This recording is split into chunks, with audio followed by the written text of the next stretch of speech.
Hi, and welcome to the Shootout. I'm Penny Blaine, and this is my guest co-host, Hugh Henne. We're coming to you from the Place Your Trades Network, which hosts daily podcasts where we trade our yes or no picks for event contracts live on air. If you want to see all our hot picks and get a chance to win weekly cash and prizes, go to placeyourtrades.com. When you sign up, you get a free trade from our sponsor, TradeEvade. In order to claim your free trade, you must open your TradeEvade account on placeyourtrades.com. Hi, Hugh. Hi, how are you? I'm good. I'm glad to see you. It's good to see you too. We talk so much on the phone that I don't get to see your face as much. So this is nice.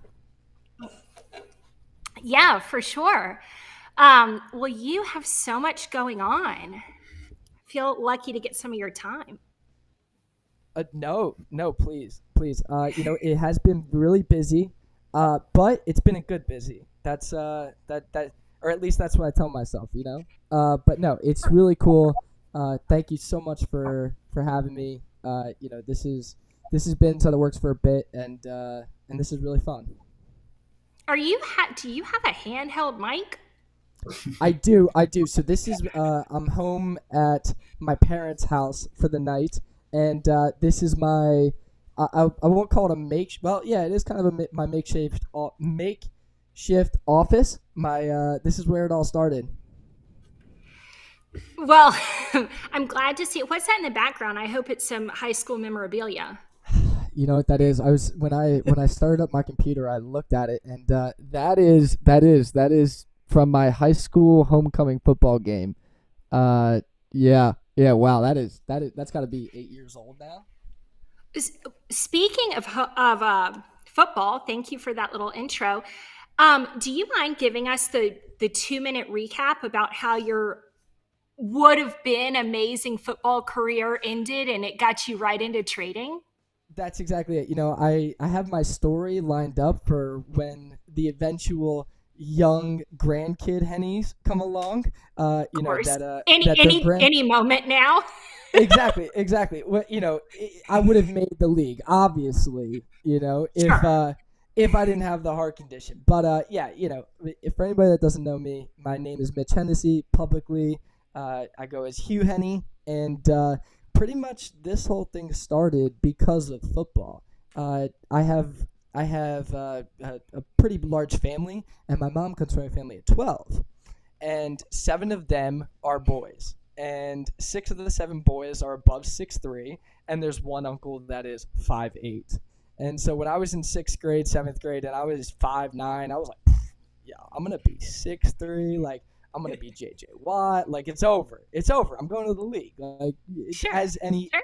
as any eighth, a young boy has the vision of, and that ended up being the best thing that ever happened because I never grew another inch. And not only would I not have made it to the pro, I wouldn't have even made it to college, which got me on the path of stocks than earlier, if not at all. Which really I kind of look at as like the silver lining of my life, because at the time I was crushed. I was like crushed. Like I really thought that I was gonna be J.J. Watt, Brian Urlacher, Ray Lewis, I mean, that was the vision. So, it's funny the way that things work out. Totally. Well, good for me. You've been such a wonderful addition to my life, and I'm glad I'm not just watching you on TV playing football. Yeah. Exactly. But yeah, no. So that's really where it started. I was diagnosed with the heart condition, and I had to stop playing sports, and I was really sad. Like I was really sad. And then one of my cousins who worked for a hedge fund was like, "Bro, like you got to read these 2 books." And I ended up loving those 2 books, and everything that I loved about football, the competitive nature, the passion, the fact that like you never really know what's coming, really transitioned into trading, and that's really where that transition of passion really came from. But I don't have to get my butt kicked across the field for 46 minutes every week. So yeah, so it was really great, and that's kind of how I explain it to people when they ask, what I love about trading. I asked them, did you play a sport? And, or did you do any music? Did you do any art? Do you have a passion? And do you have a passion that it really didn't work out? And more times than not, everybody has that something. And for me, it was football. And for most people, I noticed that it's either, football, art, even like racing, cars, mowers. I had some guy tell me that he loved, building mowers with his father and racing them. However, he told me that there's not as much money in them, in racing mowers as, he thought in sixth grade. So, Wait. Like a lawn, like a lawnmower? Yeah. Oh my God. No! Then you have to look up YouTube. On YouTube, you have to look up some of these mower races. I mean, they put like, I don't want to speak too far off because I'm definitely not educated, but some of these mowers I think have incredible horsepower. Like incredible. Like you are mowing your lawn, like a ride-on mower. Mm-hmm. Mm-hmm. And I am from Georgia, mm-hmm. and I have not heard of this. I promise. And even still, someone said who joined the league, he grew up I think he's still inside the town in Iowa, and there's only 450 people.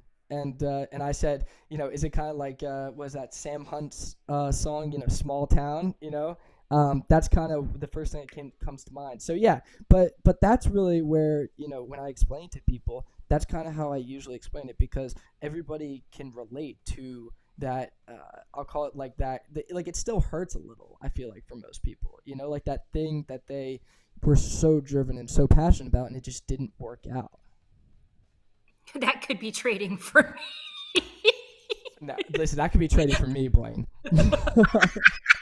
Yeah, it depends what day you're asking me, Sure.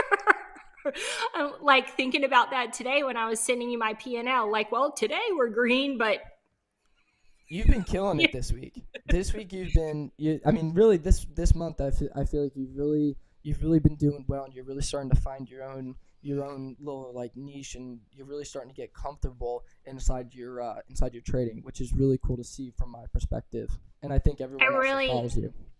I really appreciate you for saying that.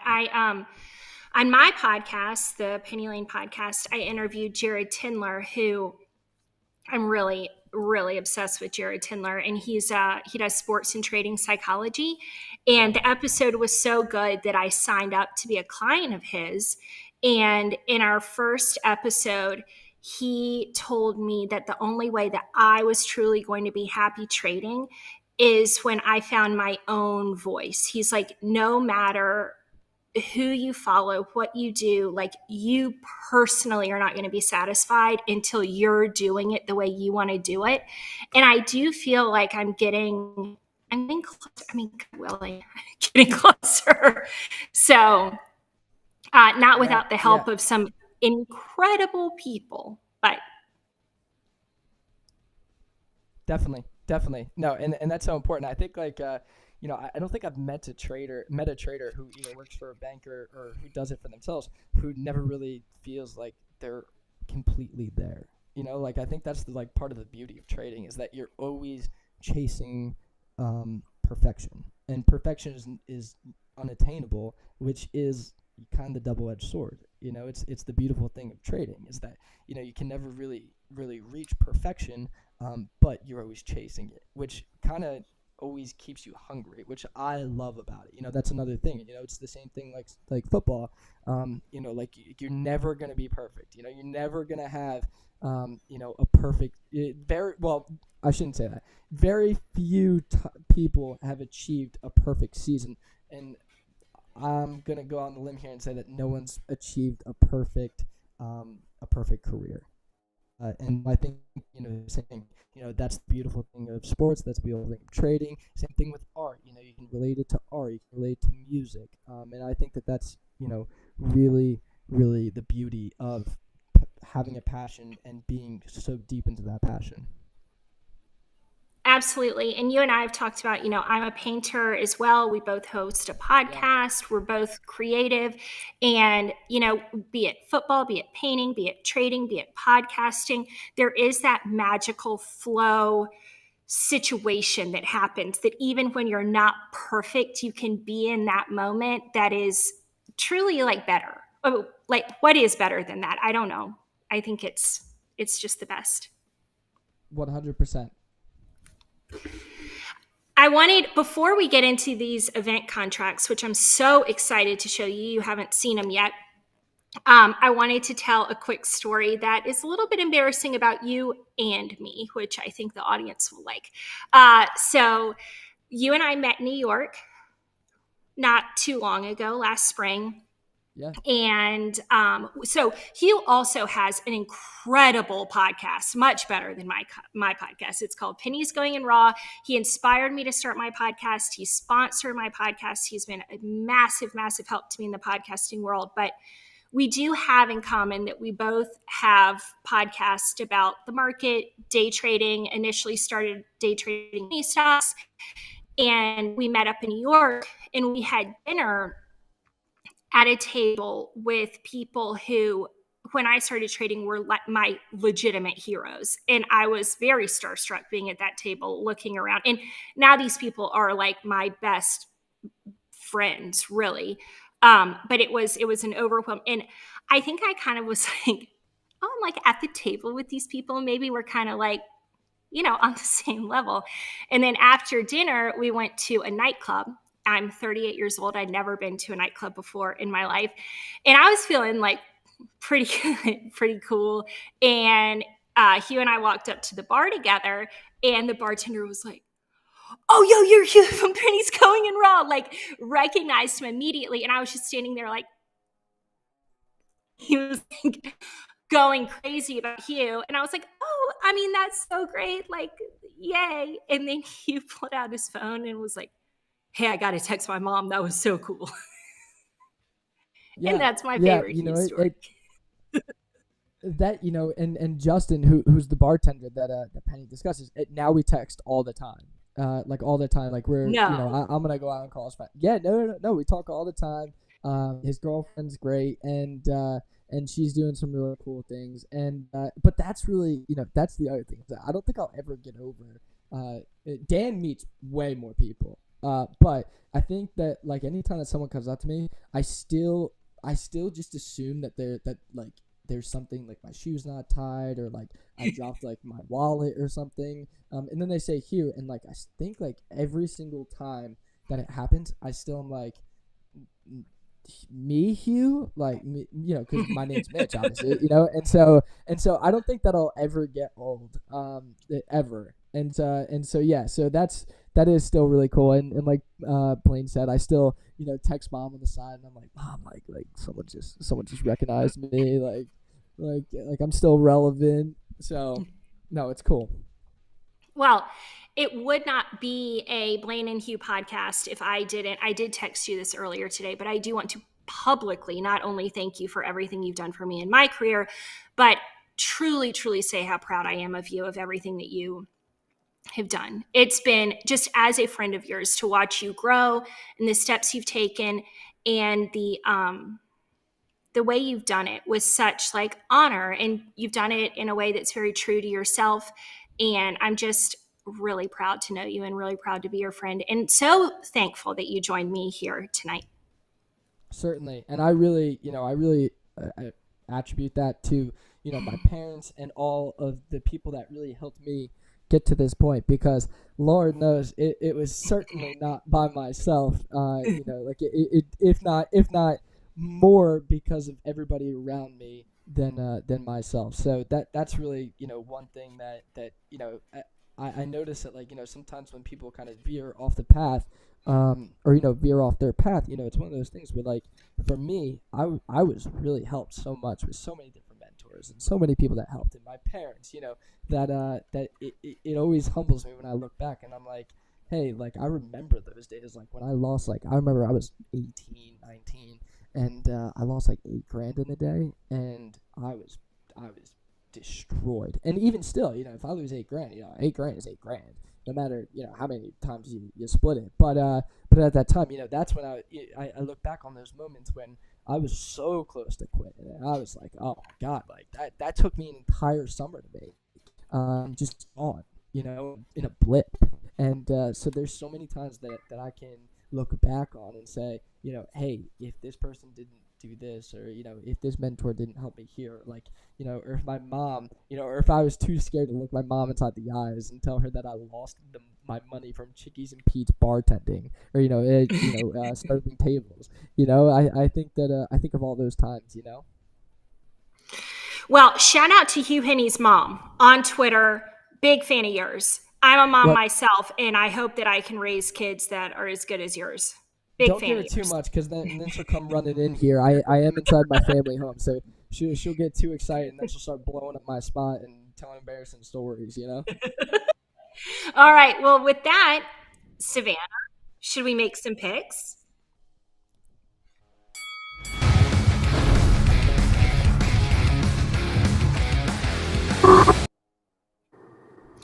All right. So this is the Place Your Trades website, which, here are all the contracts that you can trade during the day. And you and I have talked off air a little bit about what these are, but these are just yes or no contracts on futures that are super, like literally all you have to do is choose yes or no. Like they're so easy that I can do it, which is saying something. And when Anthony was first telling me about these contracts, I got so excited because I feel like the market after GME and AMC in 2020, there was so much new blood that came into the market. And we have just seen those people bleed out as the market has not been as favorable as it was in 2020. But those people have so much knowledge, right? They've looked at a chart. They understand what buying a stock is. They maybe understand what buying an option is.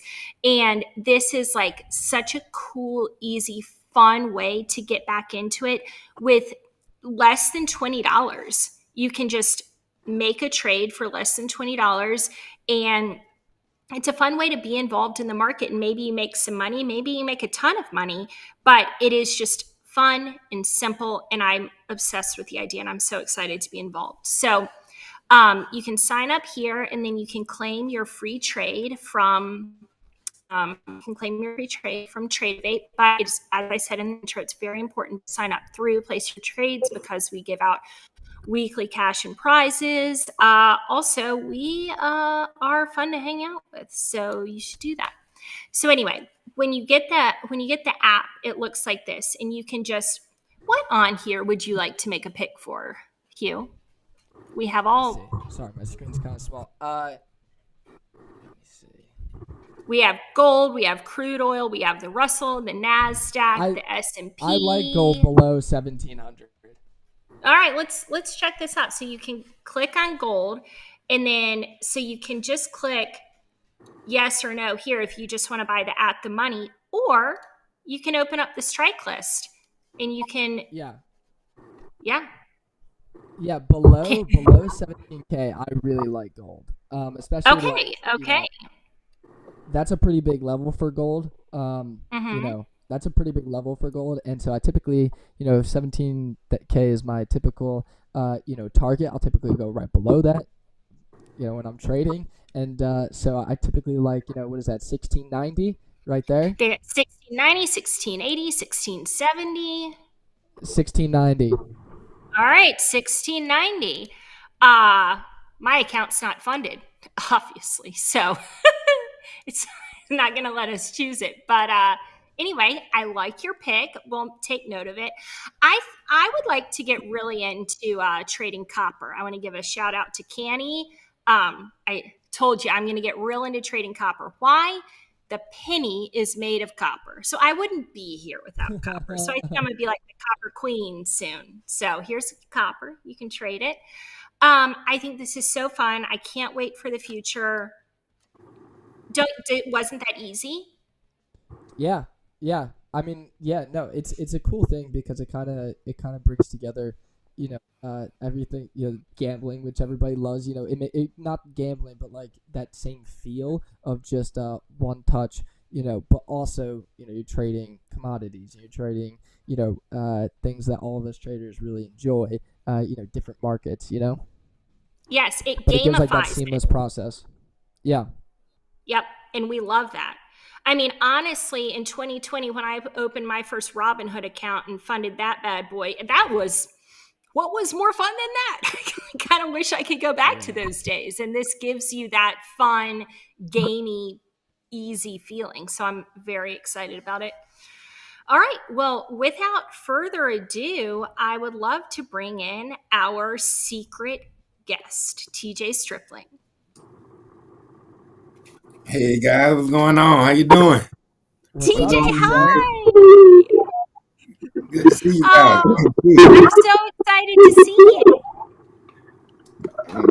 Yeah, I haven't seen you in a while. It's been about a little over a month since the last time we sat down and got those great burgers. Look, that was my first time at Shake Shack. That was amazing. I Shake Shack is the love best. Shake Shack. That's my best. That's my favorite burger right now. Uh, you and I had a meal together, and that meal became your favorite burger.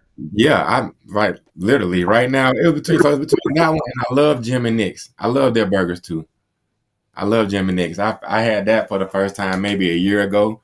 And man, it's just mind blown.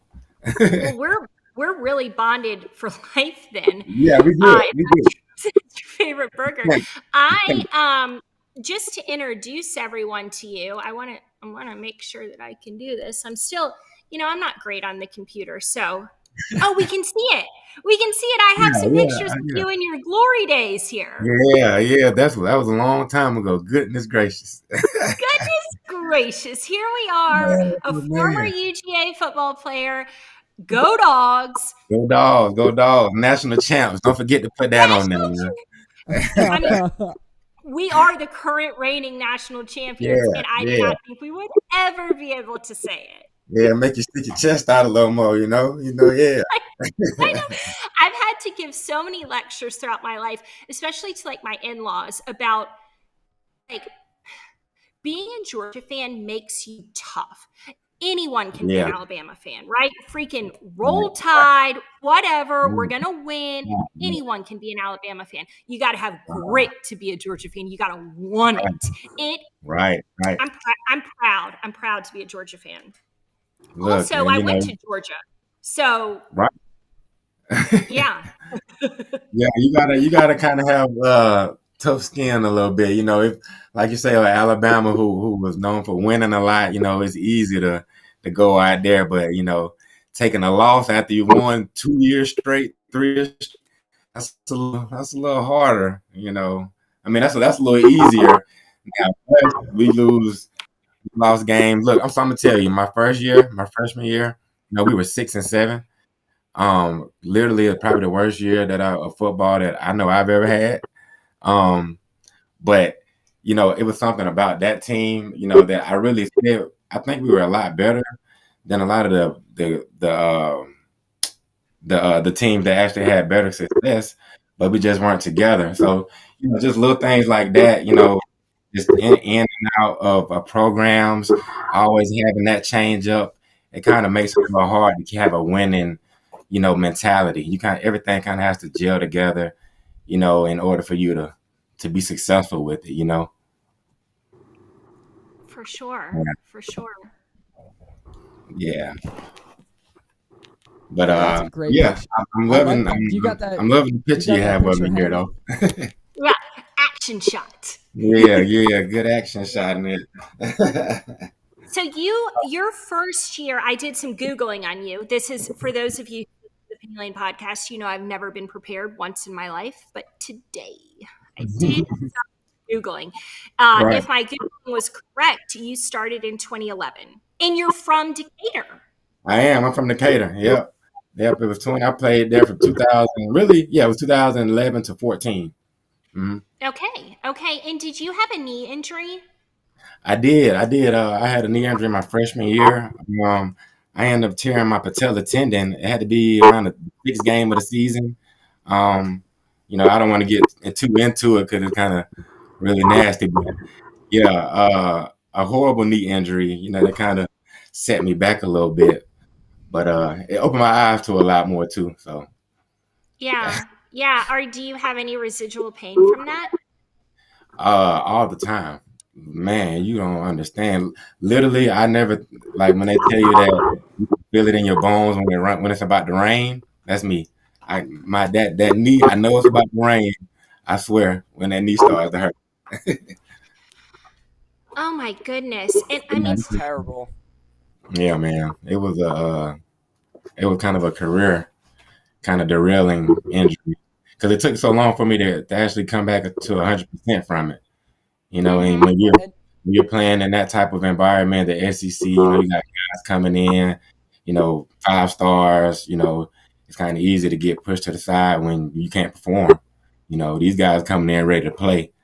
So Yeah, it kind of wakes guy up. Yeah. You got the kind of like that, like that timeline, Yeah. Yep. Yep. So, if you get in there, you can't perform. The next guy's there, and unlucky for me, I had guys like Jarvis Jones, uh, Leonard Floyd. All of these guys are in the NFL and doing great. Jordan Jenkins. So just kind of luck of the draw. well, you really were in. I think that when you played, that was, I mean, it's my favorite Georgia team that I've ever seen. I mean, it was like the prime time of UGA, and we were so good, and we just couldn't quite get there. But what a time! How do you ever just think, like, why me? Like, why did that injury happen to me? Because how could you not? Yeah, definitely when it first happened, because the way I was looking at it, the way I was working, I just felt like my future was so promising. I was getting a lot more playing time every game that year, from the first game to the sixth game. That next game, the next week, I was going to actually have a chance to, possibly start or, just get a lot more playing time as a freshman than a lot of the other guys. And, that kind of, when that happened, I'm like, why me? And it was the way it happened. I was running down on kickoff, trying to cut back and go the other way, and my knee just gave out. So I'm like, I'm not even playing defense right now, really, and I get hurt. So of course, it was kind of in the back of my mind, like, what am I going to do next? It was a tough time for me, but it ended up working out for me. I ended up still playing a little pro ball and, well, not NFL ball, but I kind of lived out that dream a little bit of playing past the collegiate level. That kind of satisfied me a little bit, so it kind of worked out for me. And also, you have some film credits under your belt, right? Or Oh yeah, a little bit. I'm trying to star in one finally, but well, eventually. Right now, yeah, it's a new film coming up called Fantasy Football. I believe the release date is November 25th. I actually play for the Falcons and a couple other teams in the movie, but it's going to be a great movie. It's a family comedy about a little girl who puts her dad as an NFL player on a video game, and what she does on the video game, he does in the field. So it's Oh, gonna I be love fun. You it. got some great actors in it. Yeah. That's awesome. I can't wait for that. And it's so rare that there's a good movie that I can watch with my kids. So amazing. Yeah. It's gonna be fun. I know Marseille Martin is starring it. Kelly Rowland, Amari Hardwick, um, Tony Gonzalez. He's our head coach for the Falcons. Oh, fantastic. Oh, that's great. Fantastic. So that's gonna be fun. Yeah, that's gonna be fun. But yeah, November 25th. It's kind of Very cool. Dude, that's I awesome. mean, I really can't wait. That's awesome. Right. So I wanted my next slide here. Yeah. Let's Well, go. oh, here we go. I wanted to just spend a minute, Savannah, if there's any way you could shrink that a little bit, talking about Mark Richt for any dogs fan. We won't dwell on it too long for those of you who aren't as deep into Dog Nation as I am, but I did want to give a shout out to Mark Richt. What a damn good dog, Man, and you played under him. What a yeah, guy.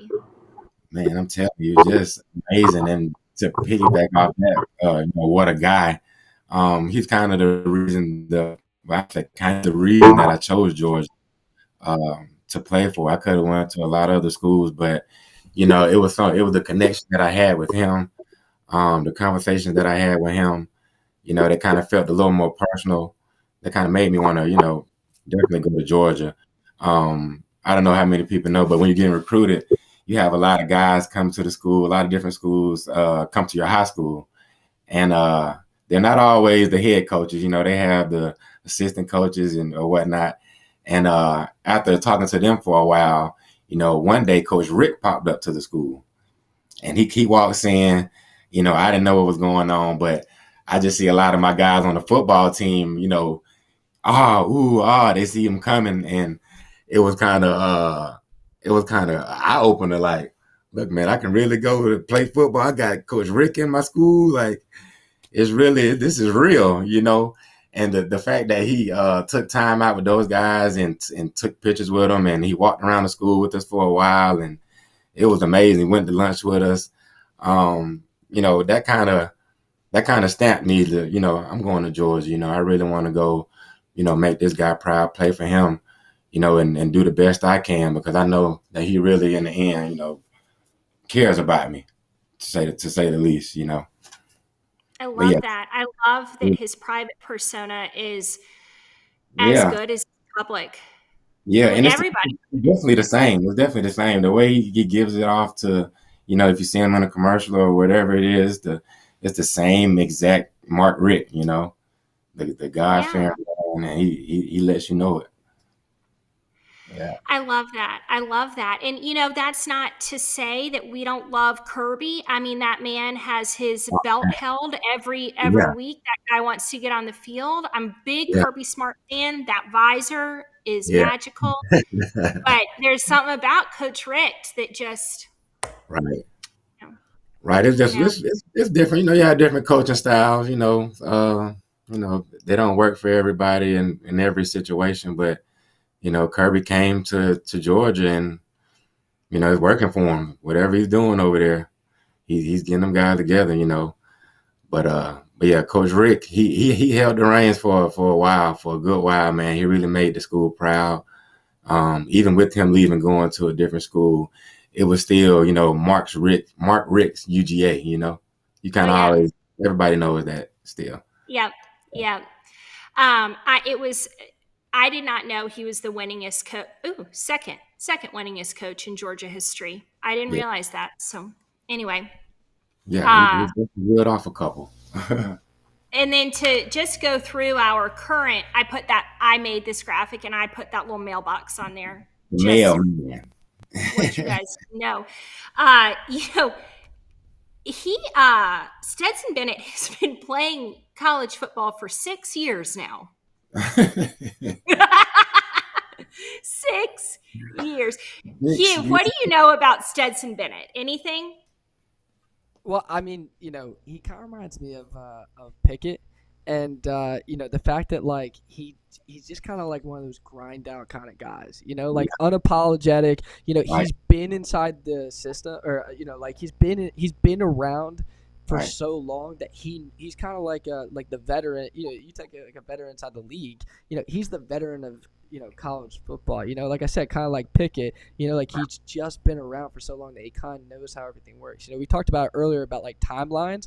I mean, this guy's been through, what could be like 4 or 5 different teams. Especially because what I guess especially now with you have guys going to the league younger and younger. I mean, you had Edmonds going to the league.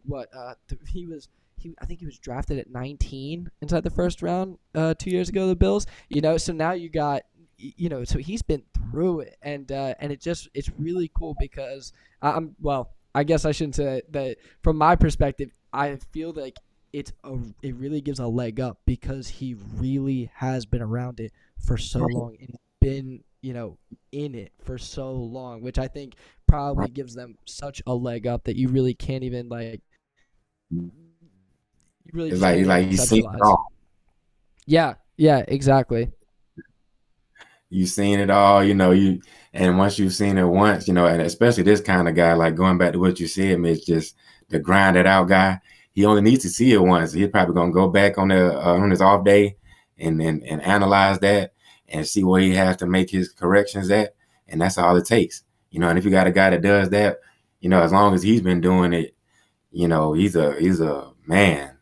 He's a specimen out there. That gives him, like I said, that upper leg, that leg up. Mm-hmm. Yeah. Yeah, It's Stetson. really, it's incredible. He's made it this long, and you just want to root for the guy. He wanted Yeah, it so bad. yeah. But come Yeah. back and I think he's gonna get it again. Yeah, exactly. And I mean, TJ, you know this better than anybody. It really feels like, when you're inside the moment, it can kind of pass you by quick. But just like the vibe that he gives off, it's kind of like he knows how fast time goes by, and you can just tell that he's like not letting any opportunity pass He's him living by. in the moment. He's living in Yeah, it. He's which is really embracing. cool.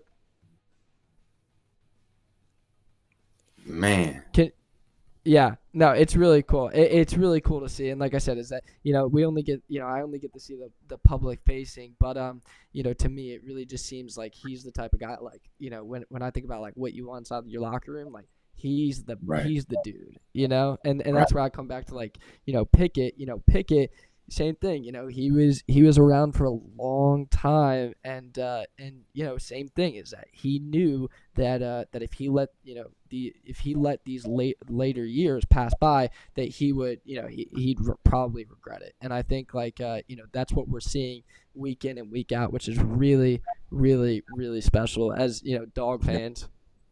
Definitely. And to see it, everybody rally around him is amazing. Everybody wanted to say how much how many players Georgia lost last year, which was going to be the reason why they couldn't, do the same things, but repeat the same thing again this year, losing Pickens. But he's come out every week and he put some air under the ball. He's put it out there. He's showing these guys that it doesn't matter. It's a system. And I think that's what Kirby has brought to this team. A system that you can't deny him. And he's been around Bama for a long time. So of course, what could you expect? Speaking of a system, I want to bring up one more very important part of the system. Right. This is Brock Bowers. Brock. Baller. The man. Yeah. Baller. Yes. Look, I'm on the edge, man. I think if tight ends don't win the Heisman, but as of right now, he's close to it. Just with all the other candidates, personally, I just think that he could win that. He could win that. You think he'll? See, for me, it's like one of those things where like I wish he'll. I wish he stays next year. There's probably a 5% chance that he does that, and I don't blame him. But maybe with all these NIL deals, there's not as much of an incentive to go right to the league. Like you're not from the guys I talked to from your years and stuff like that. At the time, you get like, what was it, like $1,200 stipend. You get little things here and there, but you got guys now making. So there's really not as big of an incentive to go to the league.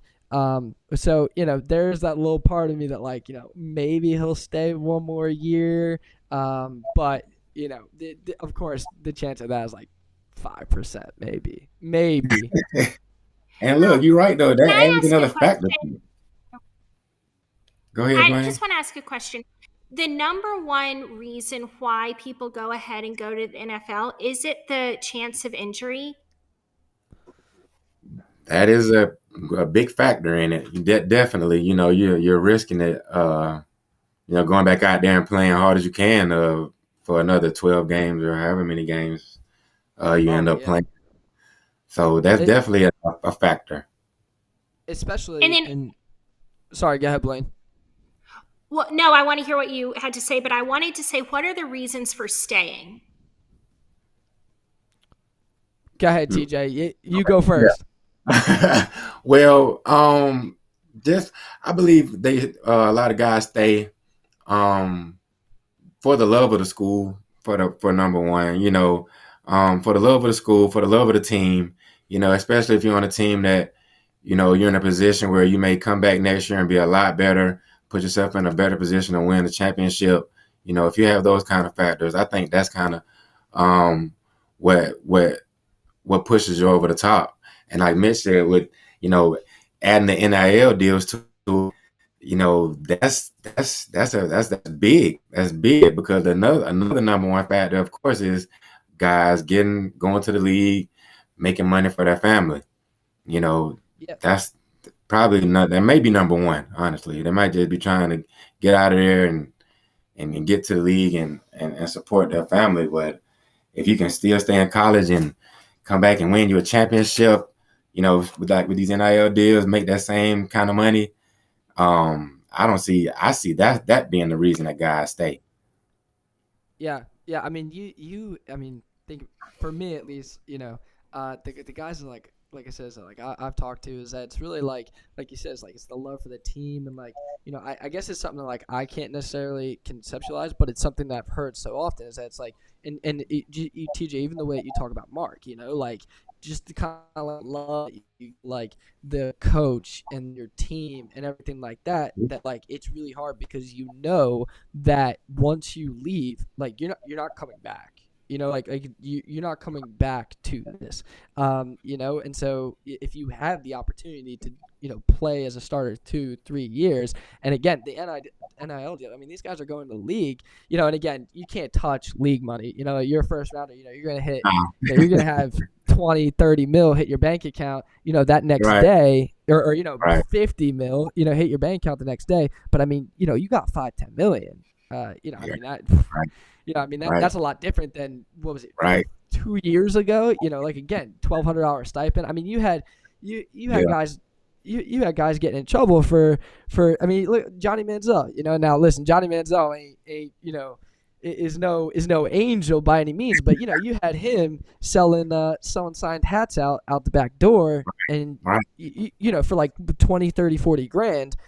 Getting in major trouble, and now these guys are putting an Instagram picture out and making $1 million, $2 million, and so I think that really changes the dynamic, and I'm not sure if it's good or bad, because and TJ, again, you know more than anybody, but I imagine that making that kind of money so young, and again, especially when you're making so much more than some coaches, especially we'll take positional coaches.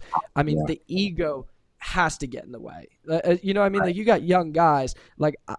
I think they'd be difficult for anybody, even with with your head on the straight. You're making 5 times your positional coach, and he's telling you get your ass to class. You might have an ego on you. Right.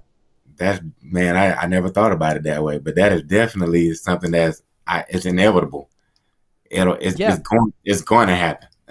Yeah, and especially your brain doesn't develop fully until 25. So no. I think that any 19, 20-year-old, making any kind of money, let alone 7 figures, I think that the ego just has to come in at some point. And again, on the flip side, though, it's now it's keeping less of that basketball feel where basketball, you go play at Duke for 1 year and you're sometimes you got players gone, so it does give a better feel because you probably get at least 2 3 years, maybe you get 4 years and then you go to the league, which I like personally, but again, from their perspective, you do have that timetable, even if you're the reason that Tom Brady, you even take Favre, their legacy is not only were they great players, but it's because of how long they played. Or you take like Joe Stolle. Yeah. Like how many. He played so many consecutive snaps, so many consecutive years. Which that's the thing is that that there is an expiration date on playing. So it's really interesting. I think it's gonna be really interesting to see how this plays out, because this can be the type of thing where it just grows and grows and grows because there's so much money inside. You know what I mean? Like there's so much money inside the sport that this 5-10 million that the top college players are making might just be scratching the surface. Right. And exactly, just scratching the surface. Like how big can this really get? Yeah, like, how much money? And it really won't take long. I mean, you got even the basketball guys, at schools who aren't as good. They're getting 100,000, whatever it may be. So just starting from the bottom up, from any school to the top school, so to say, in college, in the ranks, man, I don't know how this will play out. It'll be really interesting though. Yeah, but if it was me, man, I'm in that situation. I'm in the league. Bye. Yeah.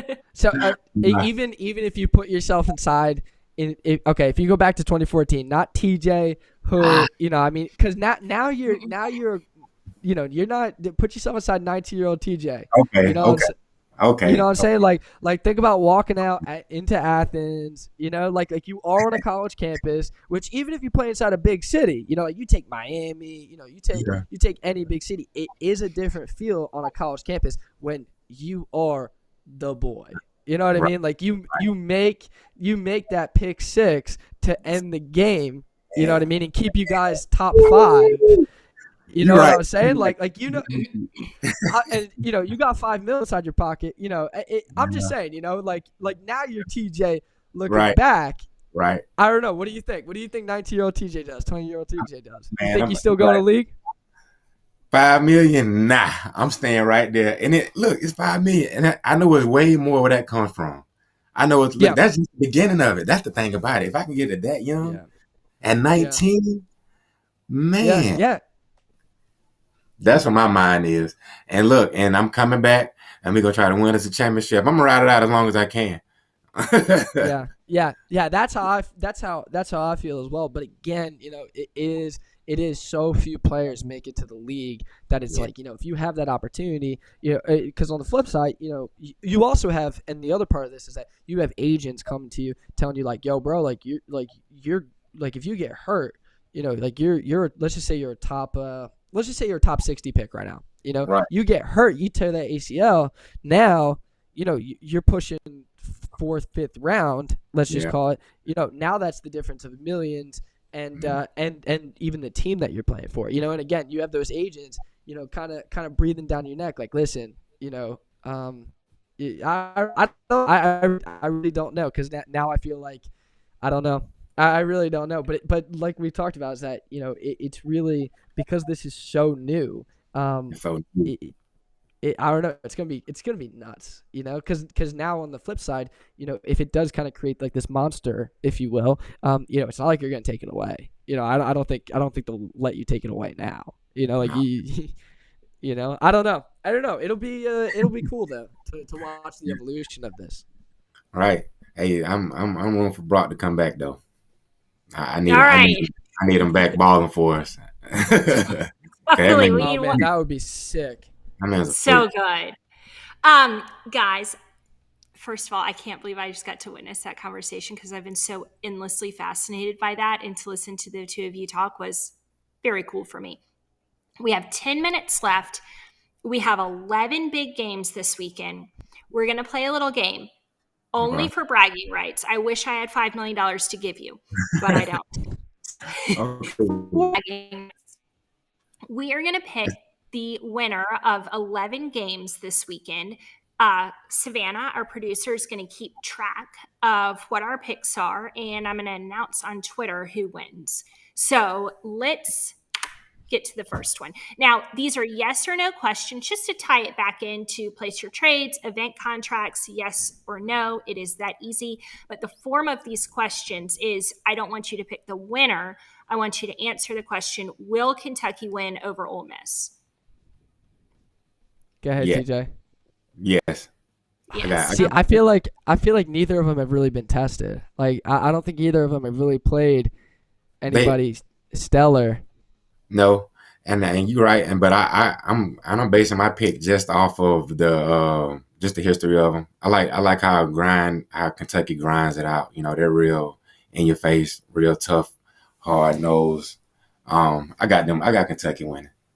Yeah, I'll take All right. Kentucky with you. I like the yes. All right, I'm going to take a no only because the Grove is so magical. Okay. That's my like it. reasoning. All right. Will Oklahoma State win over Baylor? Um. I'm going no. No. All right. No. All right. Baylor. I don't know, so I'm going to go no. I like it. All right, here we go. Will Oregon State win over Utah? Yes. Yes. Oregon I'm State. going to go no. I'm don't gonna know. say- I don't know. I'm indifferent. I'm really indifferent. All right, I'm going to take a yes then. I mean, we all know. Will Alabama win over Arkansas? I got yes. I'm taking yes on that. I really wish I could say no. Especially, I really, really wish, especially because TJ, man, I tweeted out when Alabama, it was 2 weeks. They were down by 2. To UT. I tweeted out like, listen, Alabama better drop out of the top 5 after this. Right. Obviously they end up winning the game, but that is not top 5. So I hope to be wrong on this, but yes. Yeah. I mean, obviously, I'm going to say yes, too. I would like to take this moment to point out that Nick Saban said that last year was a rebuilding year for them, which I think is rich. Just wanted to bring that up. Right. How many All rebuilding years have you had? Agreed. All right. Will FSU win over Wake? I like FSU. I like yes. Yeah. Yes. Yeah. FSU's definitely. I mean, they played last week was a little tough for them, but yeah. I'll take the yeah. All right. 3 yeses, Savannah. Whew. Man. Will Georgia win over Missouri? Yes. Are we going to do this like for the rest of the year? Let's just put yes. Yes. For this category. So yes, of course. Last week, long story short, because I know we got to go, but last week when I was in Greece, I was on a ferry next to an older Mizzou coach. He coached D-line there in 2013, and man, we debated about this for the longest time, and we were clearly at an impasse. I said, there is no way that you can argue with me on this, and so yes, but I know that I'm gonna send this to him later because I mean we literally argued about this on the ferry for about an hour and a half. Really? Yeah, Wow. yeah. He couldn't have believed it. He was just trying to hit some talk. Obviously, I'm going to say yes. Go Dogs. I would like to give a shout out to Kent State. They played with some heart. They played well. Oh yeah, definitely. Georgia played Kent State last week, and it was a good game. It was the most exciting game I've seen us play this year. So I do want to say that. Yeah, it was giving me a heart attack, but yeah, shout. Will Washington win over UCLA? I'm gonna go. I'm gonna say no. Yeah. I'm gonna say this one. But you know what though, Washington's like that type of team over the past few years. I really feel like like they've come out of the woodwork, especially early in the season, But no, I agree that no, Washington will not win over UCLA. Yeah. I'm also going to pick no. Okay. This is an interesting one. Will Texas A&M win over Mississippi State? You're right. This is a tough one. Tough one. I'm gonna say Mississippi State wins this one. No, right. they don't win over Mississippi State. No. Blaine, what are you thinking? I'm gonna say yes. I'm gonna say yes. You're gonna say yes? I'm going Texas A&M over Mississippi State. Yes. Okay. If I'm not mistaken, they got the same record, I believe, right? They're close. They are. Yeah, they do have the same record. I think they're both 3-1. Yeah, they both have one loss. Yeah, I'm sticking my pick. I'm sticking with it. I like it. I'm excited to watch this. This is going to make these games much more exciting for me now that I got, my pride on the line. Will NC State win over Clemson? No. No. No.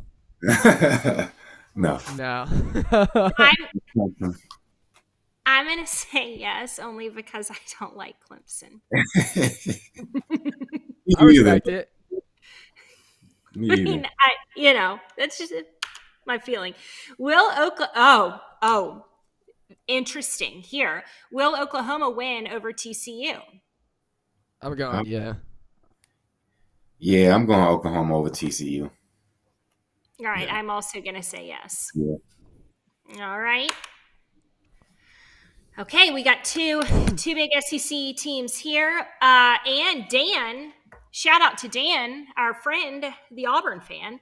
Will LSU win over Auburn? Big question. Where do they? I need to know where they play. But this game is at Auburn. I'm pretty sure. Okay,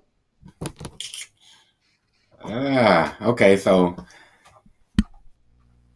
I want to say, will LSU win over Auburn? I don't want to. I'm going no. Yeah. I'm Will LSU. Yeah, I don't really like Brian Kelly. I don't really like Brian Kelly and TJ. My co-host on my podcast went to Auburn, so okay.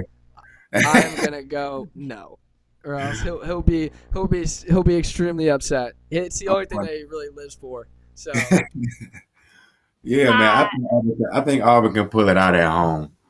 It's something about the atmosphere. Let's go. Dan, I love you.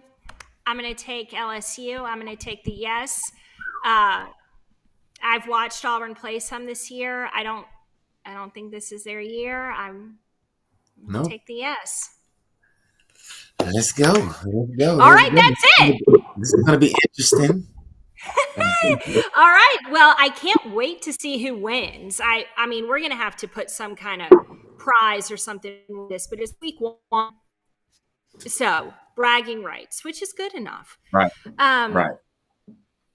Guys, if I'm 38 now, if I went back and told my 20-year-old self that I had just had this conversation with the two of you, I don't think I would have believed it. I have not stopped smiling. I love you both. I appreciate you both for being here. This was so fun. I really enjoyed it. No, thank you for having me, Blaine. Look, kind of blessing you've been in my life. Thank you. This is great. Last thing, you gotta lift that finger up. Oh man, oh. Oh, that thing. Oh, come on. Yeah. Man, look, I wear this, but I don't like the story behind it because this is the year that we played Alabama in the 2012. This is the ring for winning the SEC East that year. Bragging rights for making it there, but the ring. I have nightmares about that game. I brought it up to some friends today. I'm like, so I brought Shark, if you're listening, I brought it up to him, I think, I brought it up to somebody yesterday. Like, I'm rewatching the SEC championship. And they were like, Blaine, it's been 10 years. And I was like, but it hurts like it was yesterday. I know. Because when you think about it, you can only think about like the last minute leading up to the heartbreak, you know. It was so close. It was build you up to tear you down. Man. I know. All right, guys, we are out of time.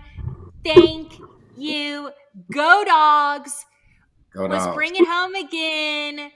Thank you guys so much. No problem, Blaine.